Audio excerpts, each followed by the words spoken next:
ಸರ್ಕಾರಿ ಜಾಗಗಳಲ್ಲಿ RSS ಚಟುವಟಿಕೆ ನಿಷೇಧ ಫಿಕ್ಸ್ ಆಗಿಬಿಟ್ಟಿದ್ಯಾ? ನಿಷೇಧ ಮಾಡೇ ಮಾಡುತ್ತಾ ಸರ್ಕಾರ? ಇದೇ ವಿಚಾರಕ್ಕೆ ಸಂಬಂಧಪಟ್ಟಂತೆ ಇವತ್ತು ಮಹತ್ವದ ಸಭೆ ಕೂಡ ಒಂದು ಕಡೆ ಇದೆ. ತಮಿಳುನಾಡು ಮಾದರಿಯಲ್ಲಿಯೇ RSSಗೆ ಕರ್ನಾಟಕದಲ್ಲಿ ಅಂಕುಶ ಹಾಕಲಾಗುತ್ತಾ? ಈ ತಮಿಳುನಾಡು ಮಾಡೆಲ್ ಅಂತ ಬಂದಾಗ ಇರತಕ್ಕಂಥ ಅತಿ ದೊಡ್ಡ ಗೊಂದಲ ಏನು ಅಂತ ಹೇಳಿದ್ರೆ, ತಮಿಳುನಾಡಲ್ಲೇ ಜಾರಿ ಮಾಡಲಿಕ್ಕೆ ಆಗಿಲ್ಲ ಇದನ್ನು ಅನ್ನೋದು. ತಮಿಳುನಾಡಲ್ಲಿ ಈ ಥರದೊಂದು ಮಾಡೋಕ್ಕೆ ಅಂತ ಪ್ರಯತ್ನ ಪಡ್ತಾರೆ. ಹೈಕೋರ್ಟ್ಗೆ ಹೋಗುತ್ತೆ ಇಶ್ಯೂ, ಆನಂತರ ಸುಪ್ರೀಂ ಕೋರ್ಟ್ಗೆ ಹೋಗುತ್ತೆ. ಹೈಕೋರ್ಟಲ್ಲೂ ನಾವು ಅಂಕುಶ ಹಾಕ್ತೀವಿ ಅನ್ನೋ ಒಂದು ವಿಚಾರ ಸ್ಟ್ಯಾಂಡ್ ಆಗಲಿಲ್ಲ. ಅದೇ ರೀತಿಯಲ್ಲಿ ಸುಪ್ರೀಂ ಕೋರ್ಟ್ನಲ್ಲಿ ಕೂಡ ಸ್ಟ್ಯಾಂಡ್ ಆಗಲಿಲ್ಲ. ಇದರ ಮಧ್ಯೆ ತಮಿಳುನಾಡು ಮಾದರಿ ಅಲ್ಲೇ ಸ್ಟ್ಯಾಂಡ್ ಆಗದೇ ಇದ್ದಾಗ, ತಮಿಳುನಾಡು ಮಾದರಿಯಲ್ಲಿ ನಾವು ಕರ್ನಾಟಕದಲ್ಲಿ ಮಾಡ್ತೀವಿ ಅಂತ ಏನರ್ಥ ಅಂತ ಇನ್ನೂ ಅರ್ಥವಾಗ್ತಾ ಇಲ್ಲ. ಈ ಒಂದು ವಿಷಯ ಸುಪ್ರೀಂ ಕೋರ್ಟಲ್ಲೂ ಸ್ಟ್ಯಾಂಡ್ ಆಗಿಲ್ಲ. ಆಯಿತು, ನೀವು RSSಗೆ ಅಂಕುಶ ಹಾಕ್ತಿರೋದು ಸರಿ, ಚಟುವಟಿಕೆಗಳಿಗೆ ಸರ್ಕಾರಿ ಜಾಗದಲ್ಲಿ ಅವಕಾಶ ಕೊಡಬೇಡಿ ಅಂತ ತಮಿಳುನಾಡು ಹೈಕೋರ್ಟು ಹೇಳಿಲ್ಲ. ತಮಿಳುನಾಡು ಹೈಕೋರ್ಟ್ ಆದಮೇಲೆ ಸುಪ್ರೀಂ ಕೋರ್ಟ್ ಕೂಡ ಎಲ್ಲಿಯೂ ಕೂಡ ಇದ್ರ ಬಗ್ಗೆ ನೀವು ಅಂಕುಶ ಹಾಕ್ತಿರೋದು ಸರಿ ಅಂತ ಹೇಳದೇ ಇದ್ದ ಮೇಲೆ ತಮಿಳುನಾಡು ಮಾಡೆಲ್ ಅಂದರೆ ಯಾವುದು ಅಂತ ಇನ್ನೂ ಕೂಡ ಅರ್ಥ ಆಗ್ತಾ ಇಲ್ಲ. ಒಂದು ರಾಜ್ಯದಲ್ಲಿ ಮಾಡೆಲ್ ಪೂರ್ತಿಯಾಗಿ ಯಶಸ್ವಿಯಾಗಿ ಜಾರಿಗೆ ಬಂದು ಅದು ಚಾಲ್ತಿಯಲ್ಲಿದ್ದಾಗ ನಾವು ಅದೇ ರೂಟಲ್ಲಿ ಅದೇ ಹೆಜ್ಜೆಯಲ್ಲಿ ಹೋಗ್ತೀವಿ ಅಂತ ಹೇಳಬಹುದಾಗಿತ್ತೇನೋ ಗೊತ್ತಿಲ್ಲ. ಇದ್ರ ಬಗ್ಗೆ ಇಷ್ಟೊಂದು ಯಾಕೆ ಗೊಂದಲ ಇದೆ ಅಂತೇಳಿ. RSS ಅಂಕುಶದ ಬಗ್ಗೆ ಇವತ್ತೇ ಅಂತಿಮ ತೀರ್ಮಾನ ಆಗಿಬಿಡುತ್ತಾ? ಇವತ್ತು ನಡೆಯುವಂತಹ CM ನೇತೃತ್ವದ ಸಂಪುಟ ಸಭೆಯಲ್ಲಿ ಗಂಭೀರ ಚರ್ಚೆ ಆಗುತ್ತೆ. ಶಾಲೆ ಕಾಲೇಜು ಆಟದ ಮೈದಾನ, ಸರ್ಕಾರಿ ಶಾಲೆ ಕಾಲೇಜು ಆಟದ ಮೈದಾನಗಳಲ್ಲಿ RSS ಚಟುವಟಿಕೆ ಮಾಡುತ್ತಲ್ಲ, ಅವ್ರದ್ದೇನೋ ತಾಲೀಮಿರುತ್ತೋ, ಅವರು ಪ್ರೇಯರ್ ಹೇಳ್ತಾರೋ, ಕಸರತ್ತು ಮಾಡ್ತಾರೋ, ಅಥವಾ ಲಾಠಿ ಹಿಡ್ಕೊಂಡು ಅದರಲ್ಲಿ ಏನಾದರೂ ವ್ಯಾಯಾಮ ಮಾಡ್ತಾರೋ ಬೇರೆ ವಿಚಾರ. ಇಂಥ ಯಾವುದೇ ಚಟುವಟಿಕೆಗಳಿಗೆ ಅವಕಾಶ ಕೊಡಬಾರ್ದು ಅಂತೇಳಿ ಸರ್ಕಾರ ತೀರ್ಮಾನ ಮಾಡುತ್ತಾ. ಖರ್ಗೆ ಪತ್ರ ಬರೆಯೋದು ಬೇರೆ, ಆ ಪತ್ರಕ್ಕೆ ಕ್ಯಾಬಿನೆಟ್ನಲ್ಲಿ ಸರ್ವಸಮ್ಮತ ಅಭಿಪ್ರಾಯ ಬರೋದು ಬೇರೆ.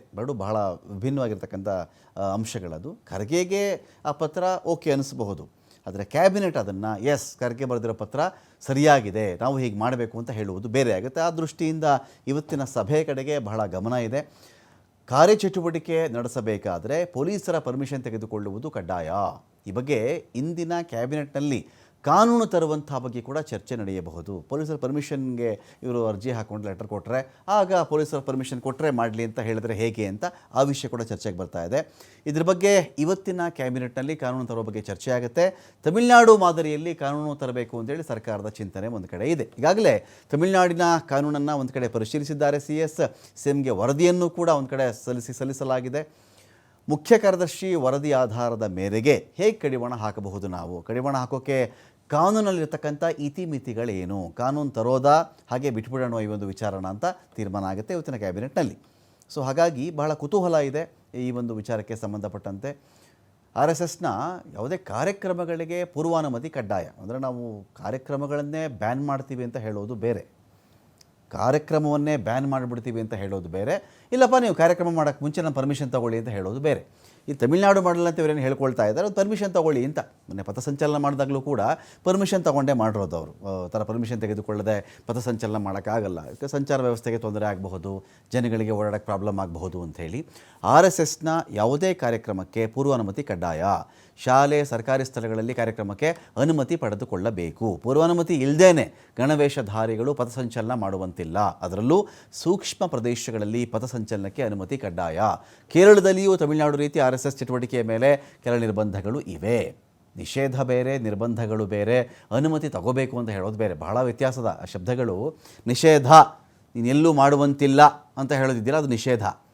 ನಿರ್ಬಂಧ ಅಂತ ಬಂದಾಗ ನೋಡಪ್ಪ ಇಂಥ ನಿರ್ಬಂಧಗಳಿದೆ, ಅನುಮತಿ ತಗೋ, ನೀನಿಲ್ಲಿ ಈ ಕೆಲಸವನ್ನು ಮಾಡು ಅಂತ ಹೇಳೋದು ಬೇರೆ. ದೇವಸ್ವಂ ದೇಗುಲಗಳಲ್ಲಿ RSS ಕಾರ್ಯಕ್ರಮಗಳಿಗೆ ಅಲ್ಲಿ ಅನುಮತಿ ಇಲ್ಲ.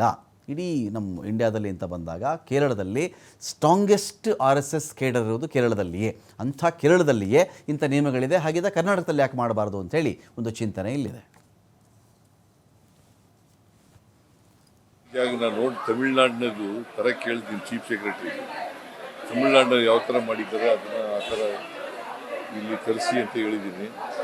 ಬಂದಮೇಲೆ ನೋಡ್ತೀನಿ ನಾನು ಬಂದು ನೋಡಬೇಕಲ್ಲ, ಮೊದಲು ಯಾವ ಥರ ಮಾಡಿದ್ದಾರೆ ಅಂತ ಗೊತ್ತಿಲ್ಲ ನನಗೆ. ತಮಿಳ್ನಾಡಿನಲ್ಲಿ ಏನು ಮಾಡಿದ್ದಾರೆ, ಅಲ್ಲಿ ಚೀಫ್ ಮಿನಿಸ್ಟ್ರು, ಅಲ್ಲಿ ಸರ್ಕಾರ, ಅದನ್ನು ನೋಡ್ತೀನಿ. ಇವ್ರಿಗೆ ಪ್ರಿಯಾಂಕ್ ಖರ್ಗೆಗೆ ಏನೇನು ಪ್ರೊಟೆಕ್ಷನ್ ಕೊಡಬೇಕು ಅವೆಲ್ಲ ಕೊಡ್ತೀವಿ. ಈ ದುಷ್ಟ ಶಕ್ತಿಗಳಿದಾವಲ್ಲ, ದುಷ್ಟಶಕ್ತಿಗಳು ಯಾವಾಗಲೂ ಇಂಚೆನೇ ಕೆಲಸ ಮಾಡೋದು. ಅವ್ರ ಬೆದರಿಕೆಗಳಿಗೆಲ್ಲ ಇದರಲ್ಲ ಇವರು. ಬಟ್ ಆ ಪತ್ರ ಸೀರಿಯಸ್ ತಗೊಂಡು ಆ ಪತ್ರನ ಸೀರಿಯಸ್ ಅಟೆಂಪ್ಟ್ ಮಾಡ್ತಾ ಇದ್ದಾರೆ ಯಾವುದು ಆಕ್ಷನ್ ಮಾಡೋ ವಿಚಾರ ನಾನು ಚೀಫ್ ಸೆಕ್ರೆಟರಿಗೆ ಹೇಳಿದ್ದೀನಿ, ತಮಿಳ್ನಾಡಿನಲ್ಲಿ ಯಾವ ಥರ ಮಾಡಿದ್ದಾರೆ ಅದನ್ನು ತರಿಸಿ ಅದನ್ನು ರಿಪೋರ್ಟ್ ತಗೊಳ್ಳಿ ಅಂತ ಹೇಳಿದ್ದೀನಿ. ಸರ್ಕಾರಿ ಜಾಗ ನಾನು ನೋಡಿ ತಮಿಳ್ನಾಡಿನದು ತರ ಕೇಳ್ತೀನಿ ಚೀಫ್ ಸೆಕ್ರೆಟರಿಗೆ.